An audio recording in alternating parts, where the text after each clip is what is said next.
Good morning, Pittsburgh. Welcome to Pitt to the Point, live from the state-of-the-art Pitt Studios. I'm Allie Ross. And I'm David Altman. Thank you so much for joining us this morning. Pitt to the Point is your one University of Pittsburgh to its regional campuses. To the City of Pittsburgh, as well as national and international news, we'll be covering everything from entertainment, politics, and sports.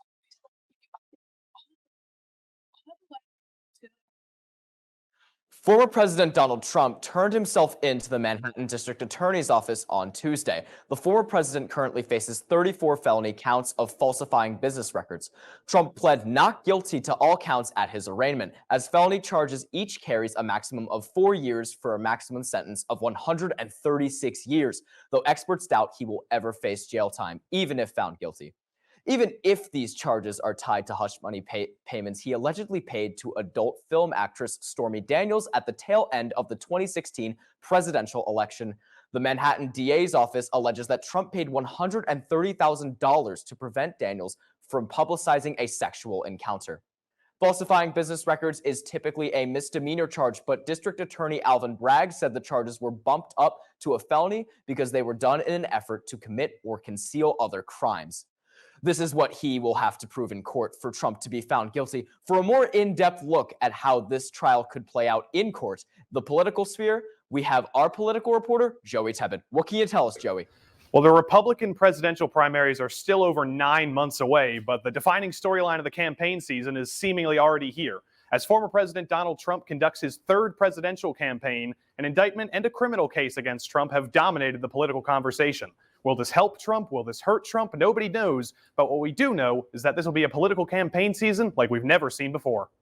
It was an unprecedented scene at the Manhattan Criminal Courthouse on Tuesday as former President Donald Trump became the first United States president in history to be indicted. Specifically, Trump was charged with and pleaded not guilty to 34 felony counts of falsifying business records in the first degree. This crime is usually a misdemeanor offense, so in order for Trump to be convicted of a felony, New York County District Attorney Alvin Bragg and prosecutors will need to prove that the falsification of business records was connected to another crime. This is the first step in a process that may be months or years long, all while Trump simultaneously conducts his third presidential campaign. Trump's lawyers have until August 8th to file motions, and they're expected to file a motion to dismiss the charges entirely. Prosecutors will then have until September 19th to respond to these motions, and the next in-person hearing will take place on December 4th. Assuming the case goes to trial, prosecutors would like the trial to begin in early January, while Trump's lawyers are looking to move it to later in the spring. With the first Republican presidential primary debate of the 2024 election season scheduled for this August, Trump finds himself in a unique position with his expected political rivals. The prospect of indictment has only helped Trump's poll numbers over the past few weeks, and his main rivals have not yet used this as a way to attack him. Florida Governor Ron DeSantis, who's widely expected to challenge Trump for the Republican nomination, tweeted that the indictment was un-American and that he would not assist in an extradition request. From the candidates who have already entered the 2024 race, former South Carolina Governor Nikki Haley and entrepreneur Vivek Ramaswamy both spoke out against the indictment, and former Arkansas Governor Asa Hutchinson said the decision on America's next president should be made at the ballot box and not in the court system. With Trump still the most popular politician in the Republican Party, his rivals have a dilemma on their hands, being tentative in their criticisms of Trump while convincing voters that they are a better choice for the nomination.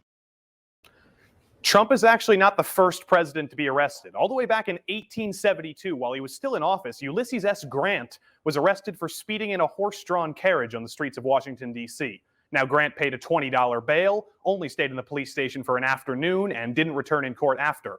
Trump is not going to be so fortunate, though, because he will be spending a lot more than an afternoon under the scrutiny of the court system. For Pitt to the Point, I'm your political reporter, Joey Tebben. Allie and David?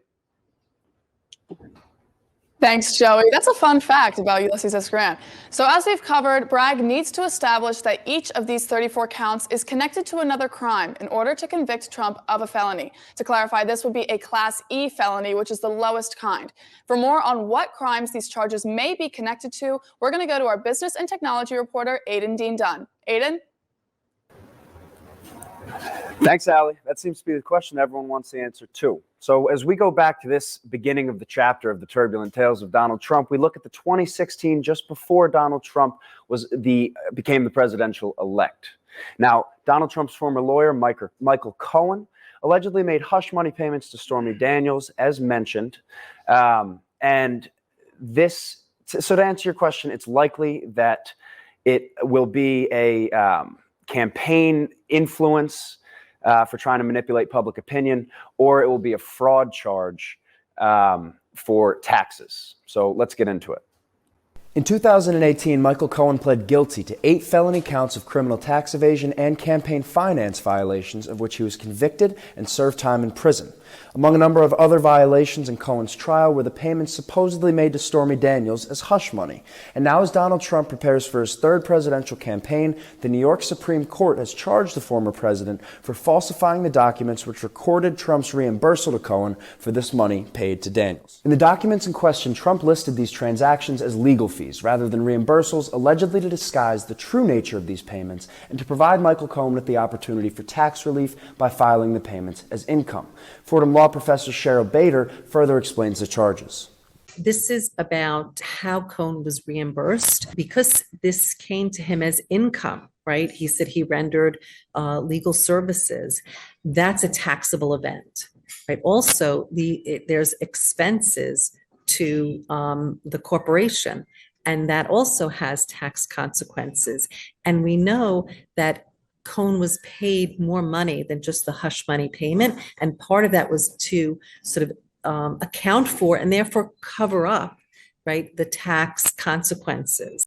Even critics of Trump have noted that this case is complicated and the charges will be difficult to prove. But one thing does seem clear, and that's that if the case is thrown out, Trump's claims of it being a, quote, political witch hunt will only be bolstered in the eyes of his followers. In those 24 hours after it was announced that Donald Trump would be indicted, not only did his poll numbers shoot up, but he also allegedly, according to his campaign, raised $4 million in donations from his supporters. Along with that, Trump Entertainment and Media Group, which is the shell company which owns Truth Social, the alternate media platform which Donald Trump once championed, skyrocketed in value as investors speculated that this Trump news would bring more traffic to the platform. But just days later, the value of that stock plummeted. With your business and technology reporting for Pitt to the Point, I'm Aidan Dean Dunn. Thanks, Aidan, for that. Pennsylvania Senator John Fetterman is expected back to Senate within a couple weeks after taking an extended break to receive mental health treatment for his mental health struggles. Fetterman was discharged last Friday from Walter Reed Medical Center right outside of Washington, D.C. Fetterman was treated for clinical depression for 6 weeks. Fetterman is the first U.S. senator to ever take extended leave from his duties for mental health treatment, sparking conversations about the importance of mental health awareness. After years of struggling, the Pennsylvania senator says he's hopeful for the first time and is looking forward to being the kind of father, husband, and senator that Pennsylvania really deserves. Fetterman's health issues first caught attention when he suffered a stroke last May. This year, just a month after taking office, he was hospitalized for lightheadedness. A week later, he checked himself into Walter Reed for depression. Fetterman was finally discharged last Friday and is expected back in Senate the week of April 17th. He'll not only return with improved mental health, but also hearing aids to help with the side effects of his stroke.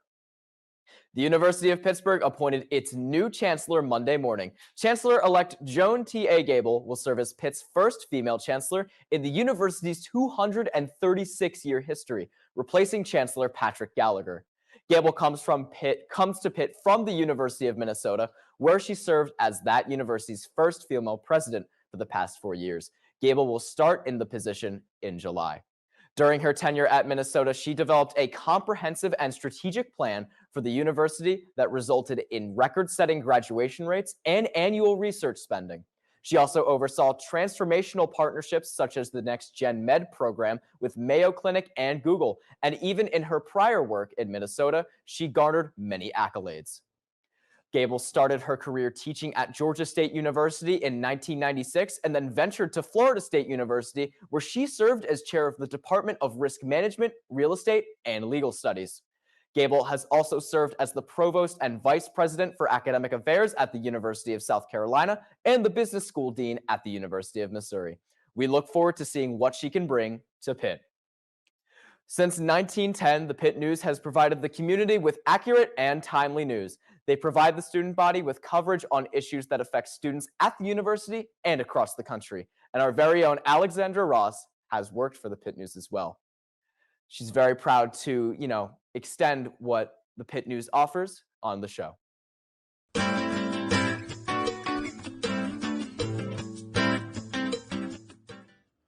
Pitt volleyball impresses against Ohio State, showcases depth without new additions. Pitt volleyball looked comfortable in their 3-1 spring game victory over Ohio State, showcasing depth even without 6 new additions. While the lineup is far from solidified, head coach Dan Fisher is pleased with the new personnel it has in front of him. H2P, and good luck this season.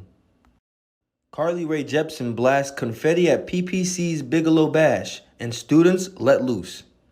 Students jump at the sound of cannons blasting red confetti and smoke into the air when Carly Rae Jepsen hit the beat drop before the chorus of her song, Run Away With Me. After emerging from a rose gold glitter curtain wearing black leather pants, Jepsen asked the students to dance with her. Pitt's graduate enrollment growth over the past 10 years has been slower than that of its peers. Let's hear a quick update by Tanya Babar. Pitt's graduate enrollment growth over the past 10 years has been slower than that of its peers, which are Association of American Universities public schools such as Penn State University, according to Vice Provost for Graduate Studies Amanda Godley. U public schools have seen a nearly 25% increase in graduate enrollment over the past 10 years. Pitt is down about 9.6% in the same period. Pitt has 359 different graduate programs across 14 schools, including 62 programs that are exclusively online. Coming up, Heather Lyke is being recognized for her incredible contributions to the athletic department at the University of Pittsburgh. Plus, hear about which teams are seeing some major shakeups in their coaching staff for the next season. And take me out to the ball game, take me out to the crowd for Pirates opening day at PNC Park. We'll be live on the North Shore to tell you everything you need to know about tonight's game after the break.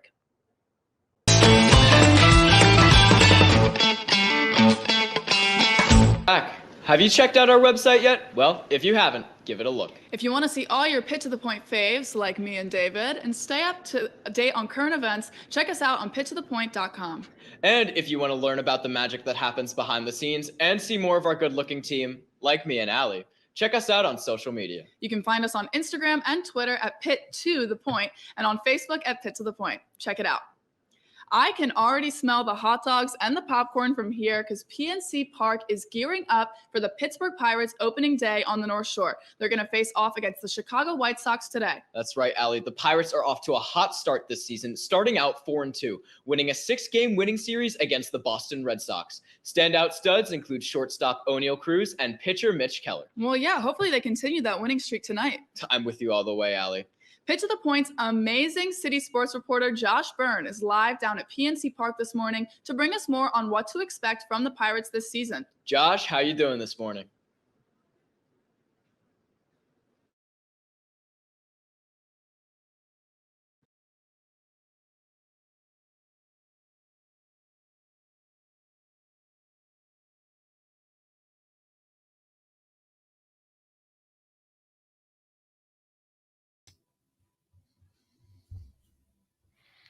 What's going on, everybody? I guess since I'm live and we're having some technical difficulties, technology is great when it works. But what a day to come on board. 10 years it's been since the 2013 start of changes over here in Pittsburgh, black and gold. And today, a big blackout. David Alley, thank you for having me on this morning. Well, for sure, for sure. Jason, do you have a favorite opening day memory? You know what? They all are, especially when you get to do home openers. You hear the national anthem. The best part of opening day for me was saying the national anthem, respecting the men and women that make freedom happen for us and not take it for granted. The flyovers, everybody does it differently at each stadium. So there was a year I think 3 or 4 opening days, technically opening days, and today's Pittsburgh's home opener. So of course, I'm going to go down there, see some of my old teammates, A.J. Burnett, Russ Martin. I know Michael McHenry. He's doing some announcing down there. So some of the old teammates and fraternity brothers will be down there. I'm not in my black yet, but I'm definitely going to be fitting in, not trying to stand out. We're going to try to blend in with all the black, just like we had the blackout game for that awesome and memorable wild card game against the Cincinnati Reds 10 years ago. I can't believe 10 years ago. That makes me feel old. Yeah, definitely. We were talking before about some of the standouts on the team, O'Neal Cruz being one of them. Can you speak to the potential that you see on this team this year? You know, we always speak about potential with the Pittsburgh Pirates. There's always boatloads of talent. You know, the way that they run the organization and are able to get all these top prospects. The thing of it is we as fans, and I'm a fan now, I'm hoping that we can keep the band together. I'm hoping with Kutch there that he's going to have the power of that influence. I'm so happy for him to be uh, living out his dream of ending his tenure as a major league player in the black and gold. It's just very fitting. I know that everybody, I'm getting chills right now thinking about the standing ovation that he will get. I know the good vibes of that 2013 and the championship MVP season that he had. It just brings back such good memories. And that's why my family and I, we're making it a little bit of a holiday. It's a Good Friday, great Easter weekend, a renewal. That's what the beauty of baseball and spring training and a new season. Here we are, right? Celebrate Pittsburgh and the way that Pittsburgh sports fans do. We're going to be down there celebrating and being a part of it. For sure, for sure. Thank you for commenting. I kind of want to go off of, the vibe switch and the good vibes coming into this year with this Pirates team. Over the past couple of years, it's been the same old with the Pittsburgh Pirates. What is different about this season? I don't know. It's just to come out here 4-2. I mean, to sit there and say, I mean, it's the beginning of the season. I always break down the season like this. If you're into the numbers, 162 games is a long season. A lot of people, my fellow fraternity brothers in other major league sports, they always go, "How do you guys do it? 162 games." Hockey players and football players look and scratch their heads, going, "That's a long season compared to theirs, respectively." But if you go 500. That's kind of a number to say, yeah, we had a good season. But if you want to make that playoffs and that tournament that they've created now, it's more of a tournament to get in the door. You got to win around 90 games. So you split down the middle, 50 and 50. That's 100 games. Those 62 games is what they got to really focus on. If they're a 500 club, which I hope they're not, I hope they're above 500. They got to do some damage with the other 62 games. Like I said, they got to win despite. This is what they got. Hopefully, if they keep winning and trending up, the front office will add pieces like they did for us when we made our stretch run. Definitely. And what do you think is going to make the difference in getting above that 500 number this season? Well, health is always a big issue. I think just keeping the team together and getting that confidence. They've got a good blend of some veteran guys like McCutcheon and Hill on the pitching staff. You got all-stars that are on the back end with Bednar. So, you got to have leadership in all departments. And I just hope, like I said, it's always what happens in the clubhouse. It happens guys off the field if they're hanging out. I've told a couple of the young guys here, I said, hey, I got a farm up in Wexford. If we need to barbecue to kind of keep team unity, I'll be that secret that secret sauce maybe that keep the guys just loose, on an off day, because they need it. They need to unwind and be civilians too. But, I know that Pittsburgh's behind this team. We're looking for another winning season. And that's what I love about this city is it's such a good sports city and the vibe is always good. So it's a baseball town. It really is. And when we were winning, we saw more of that. So I'm hoping for these guys, and it would be fitting. I know 10 years is not an extremely long time, but 10 years on October 1st is when we, did some stuff and to celebrate. And I think that the Pirates did a great job of bringing AJ and Russ Martin, some of the guys back to give people that winning feeling. Thank you for that. So, in baseball especially, as we know, a good culture in the locker room brings championships. So what do you think this Pirates team needs to do to get to that culture, or do they already have it? I don't know. I'd like to be in the clubhouse to be a little fly on the wall, but to each his own. I'm hoping that they hang out quite a bit. That was the secret sauce that I was taught from the veterans that taught me about the culture and love and respect of the game. I'm hoping that, like I said, bringing in McCutcheon and Hill, I think that's their job, to have fun all the time, let loose, know when to, even when you're losing. I mean, that's the best time when it's easy when you're winning to have a good time and be up. It's when you're down, when you go through a stretch where you might lose, 4, 6, 8 games, a big series. it's picking yourself back up. Like I said, it's a 162 game season, and they got to do what they can with that. Awesome. I heard a rumor that you know a little something about wine. What's that all about? Well, life after baseball is good. There's so much time dedicated to living the dream out, and now all these things. I learned wine, the finer things about wine on the airplanes trips. Have a nice glass of wine, relaxing out of the game, and a bunch of my friends introduced me to wine that I couldn't afford.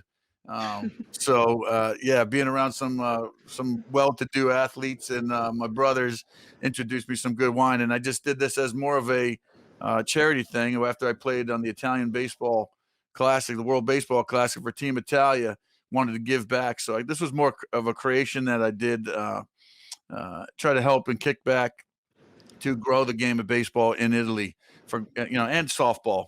So anybody that buys a bottle of my wine represents our Italian heritage, sharing my roots. We give back and try to help grow the game overseas so we can have more Italian-born players, hopefully in the big leagues one day, like we do here in the United States, Dominican, Venezuela, Japan, and we got the world's best baseball player in Shohei Ohtani from Japan. So a lot of development and seeing the culture of how baseball is becoming a global game. I mean, if I can do it through wine and help out, maybe another Joe DiMaggio, Yogi Berra come right out of Italy, that would be a cool thing. So, but yeah, in the meantime, we'll be at the spread table with a good charcuterie board and hopefully celebrating more Pirates victories with a little good vino. For sure, for sure. Well, thank you so much for joining us this morning. And it's always beautiful to offer something that America has its best to offer to around the world. So I wanted to thank you for joining us this morning, Jason. Hey, thanks for having me. Let's go much. Bucks. Let's go. Go Bucks. Go Bucks. All right, so we're going to toss it over to Josh Byrne, who is live down at PNC Park. What's up, Josh? Thank you, David and Allie. Well, amidst the obvious technical difficulties, which I apologize for, we are here at PNC Park. In just a few short hours, the Pirates will begin in front of their home faithful here at PNC Park. As you guys noted, the vibes are very high here. So let's see what's in store this season for the Buccos at the ballpark. Andrew McCutchen, of course, the big story this season, coming over after spending a few seasons with the Yankees and the Giants and the Phillies, making his way back home in his late 30s now, but still proving just a week into the season that he is still a very productive player. Not only him, but another veteran acquired this past off season was Rich Hill. The 43-year-old Southpaw is going to take the ball today for the Pirates home opener, and he will be facing off against Lucas Giolito.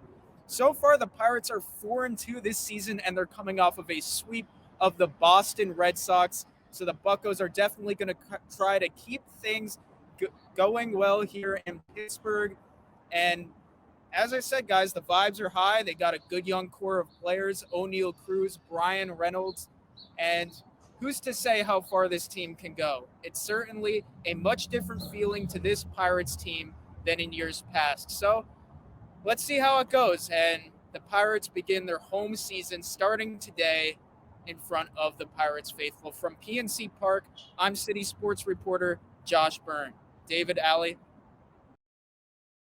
Thank you so much, Josh. We also have our city beat reporter, Natalie Bellin, down on the North Shore by PNC Park, and she's going to tell us a little bit more about how these sports, especially baseball coming back in the spring, are going to impact the downtown economy, North Shore being so close to downtown. Natalie, what can you tell us?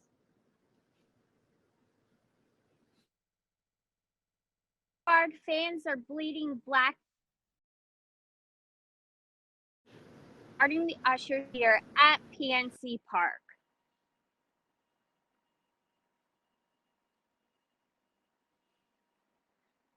PNC Park ushers want to work, but they want fair wages. Pittsburgh Stadium Independent Employees Union is the name of the union the Pirates ushers belong to. In 2005, ushers made $9 an hour. 2 decades later, they are making $9.35 an hour. The union claims the average usher pay across the country is $13.80. At a recent negotiating meeting, Pirates bargained $12.40. There was a 95% rejection on that offer. The Ushers feel disappointed that their loyalty, effort, and commitment that they show at each game is being ignored. During baseball season, the economic impact on the restaurant is I would say immeasurable, but surely we can measure the numbers. I talked with Mike earlier today, and he says that roughly 2/3 of our income does happen during the baseball season.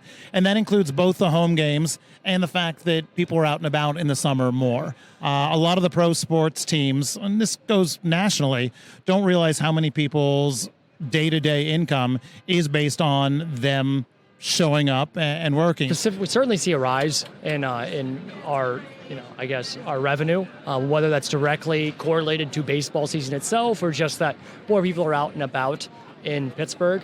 We will see a certain direct increase this Friday for the home opener.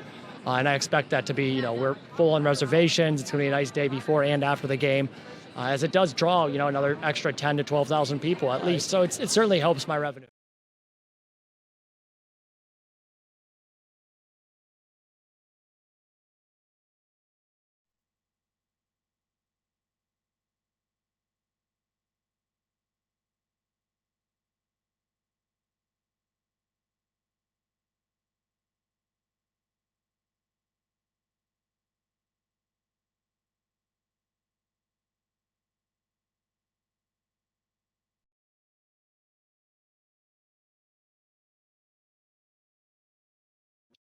Thanks, Natalie. Once again, we apologize for any technical difficulties you may be experiencing.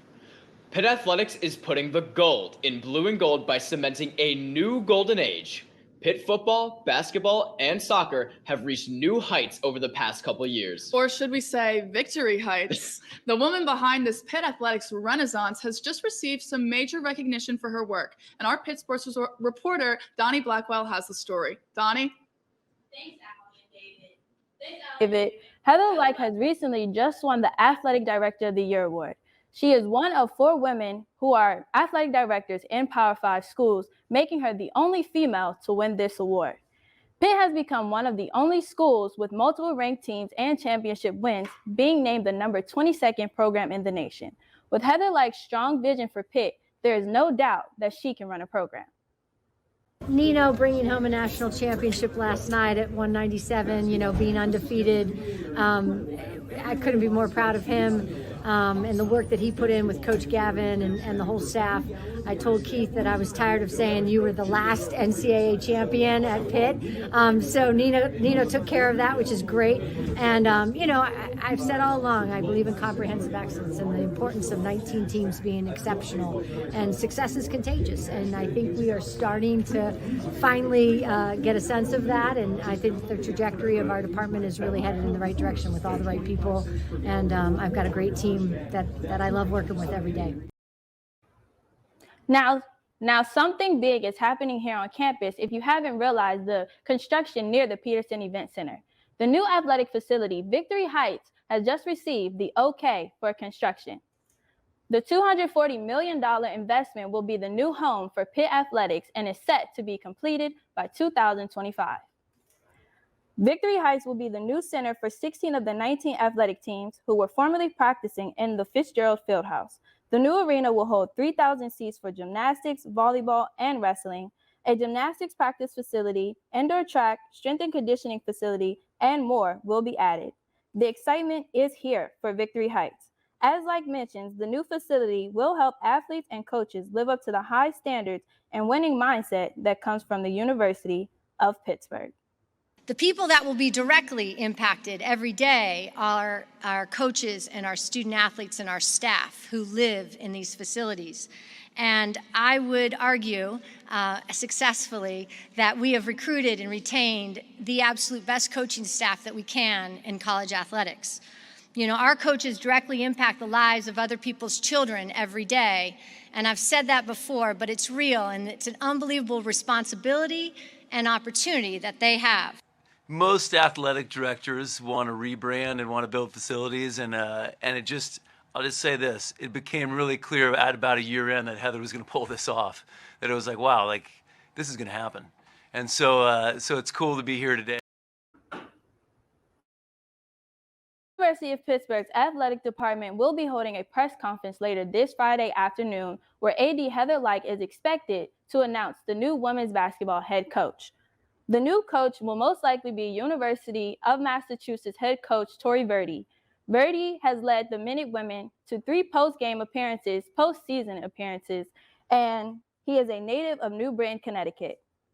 For Pitt to the Point, I'm Pitt sports reporter Donnie Blackwell. David Alley. Thanks, Donnie. Women's basketball is not the only Pitt team seeing some big changes to their coaching staff for the next season. The head coaching position of the Panthers gymnastics team is also up for grabs. That's right, Allie. Athletics director Heather Lyke fired coach Samantha Snyder after 6 seasons. Snyder had a losing record of 50, 83, and 1, going 10 and 15 in the 2023 season. Pitt Gymnastics has failed to qualify for the NCAA tournament every year since 2016 until this year, when it sent 3 Panthers to the regional championships. However, they did not advance beyond the regional rounds. Pitt Athletics is still searching for a new coach, but Heather Lyke said she expects the search to attract national interest.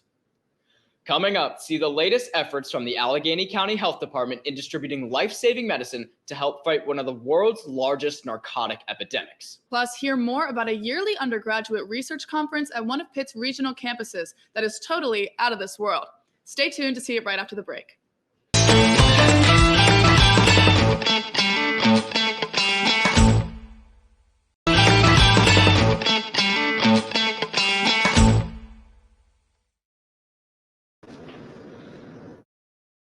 Welcome back to Pitt to the Point. A new initiative in Allegheny County is tackling one of our country's biggest problems today, the opioid epidemic. Over 100,000 Americans died of opioid overdoses in 2021, and similar numbers are expected for the 2022 report. Allegheny County has an innovative solution to help fight the epidemic. For more, we go to Anthony Siki with our Medical Minute. Anthony? Thanks, guys. Well, the horrifying opioid crisis continues to rage through the United States, claiming hundreds of lives every single day at the hands of opioid overdoses. Now, just last week, the FDA approved the over-the-counter sale of naloxone, better known as Narcan, as a monumental step forward in the fight against the opioid crisis. Now, as Narcan won't become available to purchase over-the-counter until the late summer, the Allegheny County Health Department is hosting pop-up events to not only distribute free Narcan, but provide other potentially life-saving services to the greater Pittsburgh area. The battle against the opioid crisis continues to rage in the United States. Over the past 7 years, the amount of opioid-induced overdoses has risen significantly. In 2016, there were an estimated 42,249 deaths nationally due to opioid overdoses. In 2021, that number jumped to an estimated 80,411 deaths nationally, nearly doubling since 2016. As a point of reference, Acrisure Stadium has a seating capacity of 68,400 people. In an effort to combat the number of overdoses in the United States, just last week the FDA approved the over-the-counter sale of naloxone, better known as Narcan. This is a massive step forward in the fight against opioid-induced deaths, providing the life-saving drug at a reasonable price. Not a lot of people know that there's a standing order that you can go into any pharmacy in the state of Pennsylvania without a prescription. However, it may be a little bit more costly to purchase it that way if you don't have insurance. This will be a more cost-effective way for individuals to be able to obtain naloxone. In an effort to increase accessibility to Narcan and harm reduction services even further, the Allegheny County Health Department is hosting its Small Changes, Big Differences campaign. These events include pop-up sites to distribute free Narcan with many other services as well. While the campaign has a list of upcoming dates with many more planned this year than in the previous 3 years of the program, there are opportunities for any community to reach out and schedule a pop-up, helping the Allegheny County Health Department reach as many people as possible. So last year we had 135 of them, and we provided approximately 9,000 kits of Narcan at those 135 pop-ups. We try to reach the person, so not just with Narcan, right? That's only one piece of that person. So we want to bring substance use treatment. We want to bring mental health treatment and information. We have a fatherhood engagement specialist. We want to try to bring as many different resources to the community. Well, the Allegheny County Health Department's incredible efforts against the opioid crisis here in the Pittsburgh area will have a lasting effect. Their Small Changes, Big Differences campaign will continue, with the next pop-up actually happening next Wednesday, April 12th, at Onala Recovery Center in the South Side. For a full list of events and even a demonstration on how to use Narcan by Stacy Brown, you can head over to our website, pittothepoint.com. From Pitt to the Point, I'm your medical reporter, Anthony Siki, and now we're going to hop over to our regional campus reporter, Laura Stravish. Laura, what do you have for us? The University of Pittsburgh is a top research institution, even boasting an R1 rating. But that distinction doesn't end on Pitt's main campus. At Pitt Johnstown this past week, they had their annual Space Conference, an undergraduate student research conference. We sat down with students at Pitt Johnstown to learn all about space. At Pitt Johnstown, space doesn't just mean a vast area filled with stars, planets, and black holes that span across the universe. Here on this regional campus, SPACE is their annual campus-wide undergraduate research conference. So let's start off with what it stands for, because I was talking to a couple other classmates and colleagues, and they thought we were just talking about space, the galaxy, and I realized how ambiguous that sounds. So SPACE stands for the Symposium for the Promotion of the Creative and Academic Inquiry. So, and it's for all majors. It's not just STEM. So it can be psychology or literature. I know they do analysis of different types of topics. So it's literally all the majors coming together, presenting their research. It is very informal for one.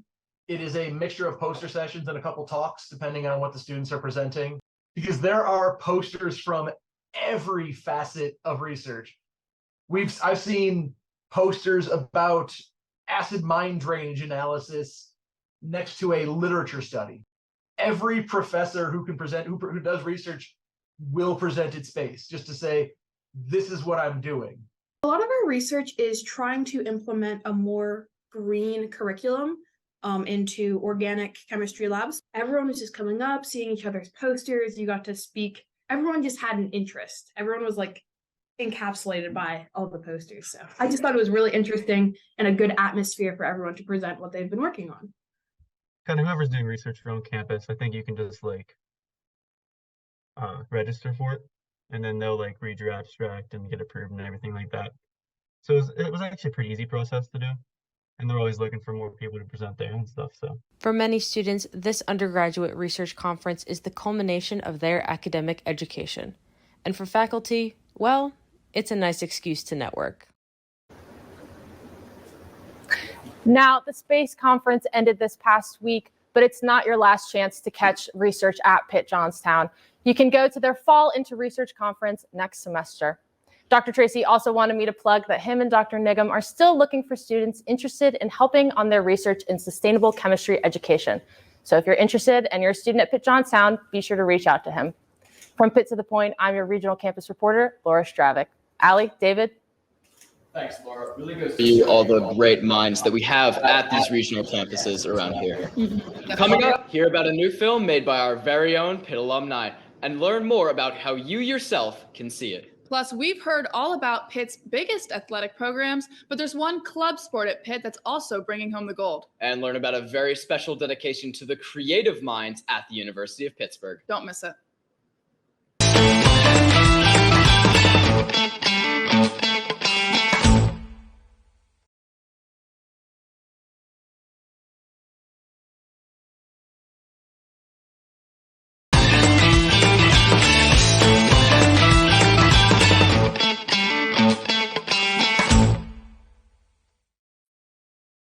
Welcome back to Pitt to the Point.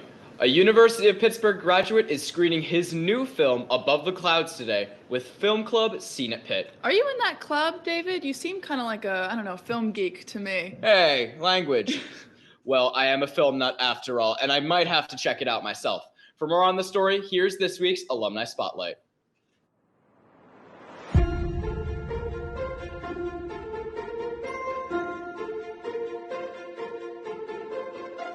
Hi, my name is John Hill, and I am a filmmaker. Why don't we just ignore all the rules for today? Why don't we just say yes to every single thing?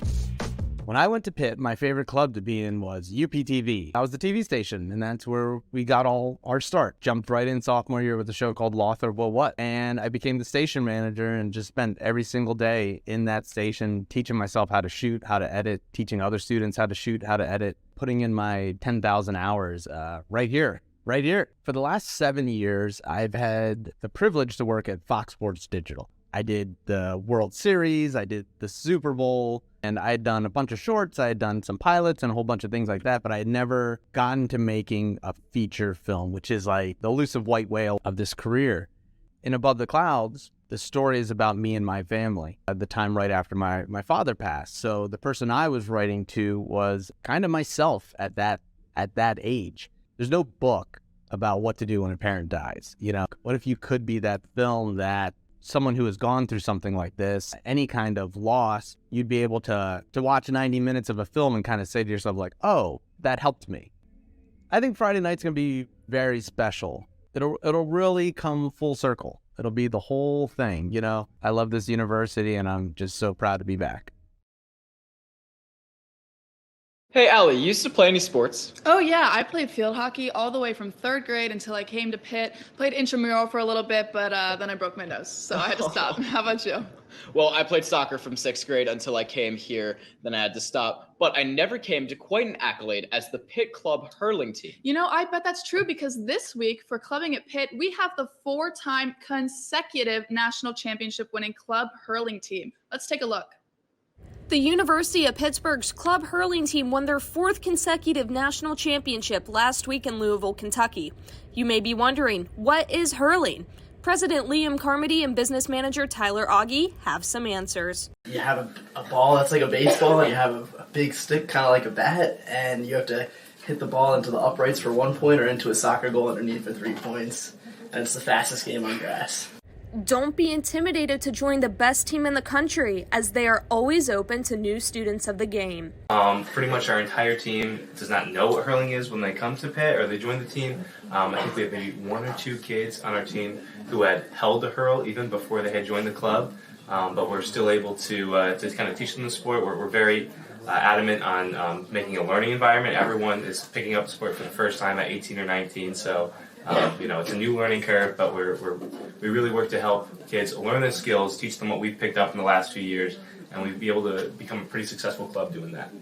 Being on the hurling team isn't just about winning. It's also about making lifelong memories and friendships. I really have met my best friends here, seriously, and just going out, you know, twice a week to where, you know, you leave your troubles from school behind, you're just getting out on the field, focusing on something completely new.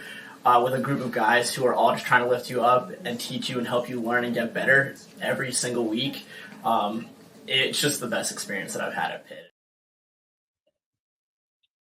At the end of every school year, the University of Pittsburgh honors some of its most creative graduating seniors with the Studio Arts Student Exhibition. That's right, Allie. Detour is the name of the exposition. It can be viewed both virtually and in person at Frick Fine Arts Library from now until April 29th.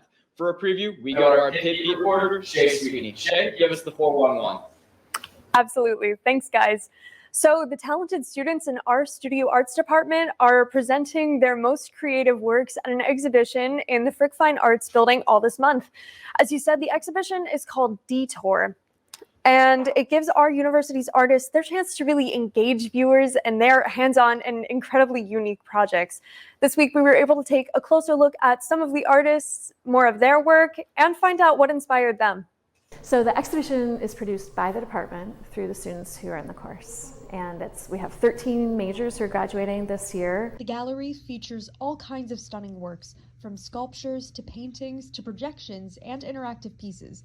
Senior students were able to cultivate their education into final pieces that explore many of the artist's own experiences from new and colorful angles. With a diverse range of styles and themes illustrated in this collection, there's something for everyone to be found in this exhibition. Sculpture, it's 1 and 2 is our required courses. You learn things with plaster and woodworking and metalworking. You need specific facilities for that, and we have them here, which has been super awesome. So we have 34 works by seniors, and then we have 11 works by students invited by faculty. And so it's a way to elevate this excellent work and encourage students for the future. This is like a public gallery. It's not exclusive to Pitt. So to have this space and to have this show and to have like the advertising, it's like a super good opportunity, and like a lot of people who aren't necessarily Pitt affiliated can come and see it.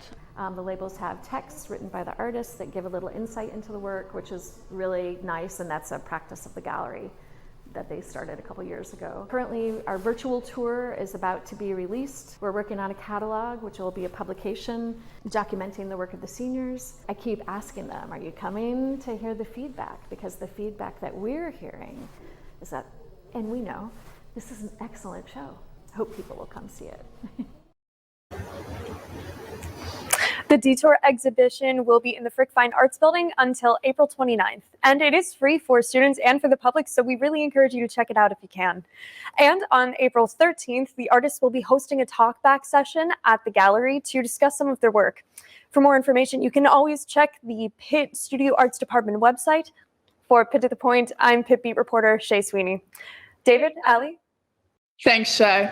It may not be December, but it's kind of feeling like a holiday season here at Pitt.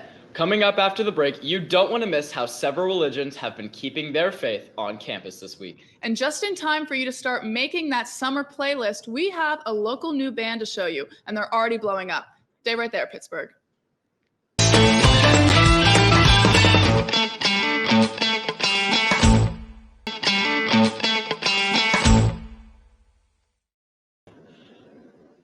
Welcome back to Pitt to the Point. David, before I forget, I wanted to wish you a happy Passover. Have you been celebrating this week? Oh, thank you so much. And a Chag Sameach to you too. I know my Jewish family is watching this show, and I really miss my grandmother's brisket and kugel right about now. But yeah, I went to Seder this Wednesday, and I absolutely loved it. That's really nice. You know, this week doesn't just mark the start of Passover, it's also Easter on Sunday, and we're right in the middle of Ramadan. For more on how Pitt students are celebrating all these holidays, we're sending it over to our entertainment reporter, Lindsay Beck. What's the word, Lindsay? Thanks, guys. Now, in case you didn't know, today is a particularly special day. It's Good Friday, also known as Holy Friday for followers of the Christian faith. But there are also several other religious observances happening throughout the month of April. Ramadan began March 22nd, Passover began April 5th, and we have Easter coming up on Sunday. And one thing that all of these have in common is the shared experience of tradition. As we've begun the holy month of April, Ramadan has been in full swing since March 22nd. Ramadan is the holy lunar month for Muslims, believed to be the month that the first verses of the Quran were revealed to the Prophet Muhammad over 1,400 years ago. The MSA at Pitt holds events to celebrate. Every night during Ramadan, they would have a iftar, and I think that's really cool that there's an organization in Pitt that have these support organizations, especially for Muslims, because there's not a lot of Muslims at the university, and having a support system while you're going through a really challenging time. I think it's really cool and helpful. Passover began April 5th and is an 8-day festival celebrating the Israelites' journey from slavery in Egypt to freedom. Most Jewish Americans will observe Passover with a Seder, or a meal that includes ritualized foods, reading of the Exodus story, and other rituals on the first and second nights of the festival. I really see the story of Passover, the story of the Exodus from Egypt in this way, as a moment to reflect on all of us. Really, how are we all learning and growing as leaders, and where we're at today and where we'd like to go in the future? Good Friday and Easter for Christians are the commemorations of the days that Jesus Christ was crucified and the day that he was resurrected from the grave 3 days later. Easter is celebrated by society with colorful egg hunts and Easter bunny visits, but Christians also celebrate with fasting, the blessing of candles, holding baptisms, church services, and other traditions. I just love that all throughout the month of April, people are coming together to celebrate their religions and their history. And there's just so many cool traditions. How could you not be excited to learn more about them? From Pitt to the Point, I'm your entertainment reporter, Lindsay Beck. Allie, David. Some Pitt students are making their mark on the world of alternative rock music. We'll tell you all about it when we come back. Stay tuned.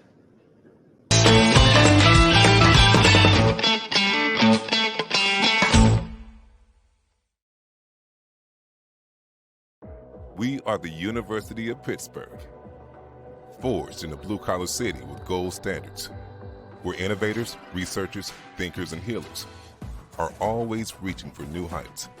There is no limit to what we can accomplish when we put our minds, our hands, our soul, and spirit toward it. Here, progress is always in progress. Hail to Pitt, proud partner of the ACC.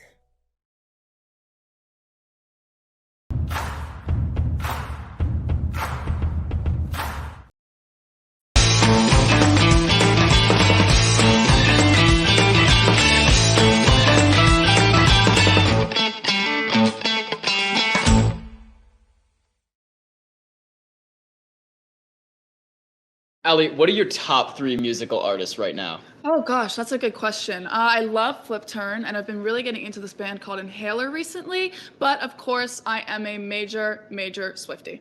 Who can get enough of Taylor Swift? Oh yeah. Personally, I'm a big Kendrick Lamar, DJ, and Backseat Lovers Yeah, fan no, myself, but I just started listening to this new band that's definitely on the come up, and they're right here in Pittsburgh. Oh, do tell. Yeah, so this band called If Kansas Had Trees has members from right here at Pitt. Let's take a look.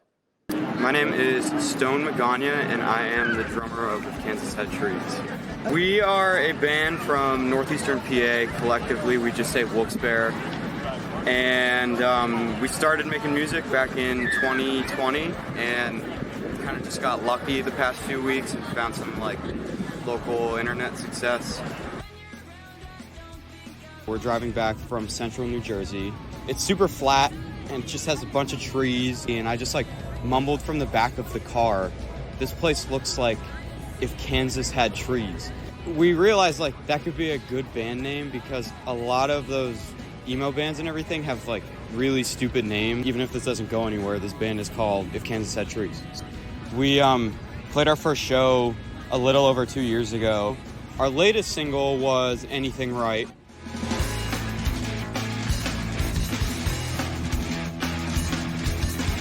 And the song that we released before Anything Right, called Swallow, we released a month before.